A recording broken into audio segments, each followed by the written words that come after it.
రాష్ట్ర సాధన కోసం ప్రాణాలర్పించిన కానిస్టేబుల్ కిష్టయ్య కుటుంబానికి భారాస అధినేత కేసీఆర్ మరోసారి అండగా నిలిచారు. కిష్టయ్య కూతురు ఎంబీబీఎస్ కోసం గతంలో ఆర్థిక సాయం చేసిన ఆయన పీజీ వైద్య విద్య కోసం అవసరమైన సాయాన్ని అందించారు. ఈ మేరకు 24 లక్షల చెక్కును కిష్టయ్య కుటుంబానికి కేసీఆర్ అందించారు. కుటుంబ పెద్దను కోల్పోయిన ఆ కుటుంబానికి అండగా నడుస్తానని భారాస అధినేత ఉద్యమ సమయంలో హామీ ఇచ్చారు.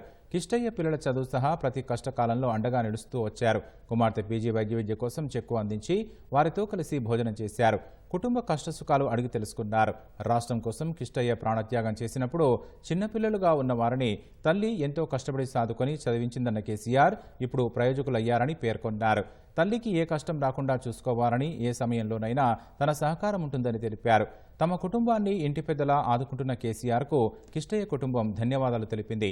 తెలంగాణ కోసం త్యాగాలు చేసిన అమరులను తమ ప్రభుత్వంలో ఆదుకున్నామని, అదే స్ఫూర్తిని ప్రస్తుత ప్రభుత్వం కొనసాగించాలని కేసీఆర్ ఆకాంక్షించారు. 4 కోట్ల తెలంగాణ ప్రజల ఆకాంక్ష నెరవేరి 10 ఏళ్లు పూర్తయిందని, తన భర్త చనిపోయిన 15 ఏళ్లు గడిచిపోయిందని పోలీసు కిష్టయ్య భార్య పద్మావతి తెలిపారు. చిన్నపిల్లలతో తండ్రి వంటి కేసీఆర్ దగ్గరకు వస్తే అండగా ఉంటారని ఆనాడు హామీ ఇచ్చారని, అందుకు అనుగుణంగానే అప్పటి నుంచి అన్ని విధాలా అండగా నడిచారని గుర్తు చేసుకున్నారు.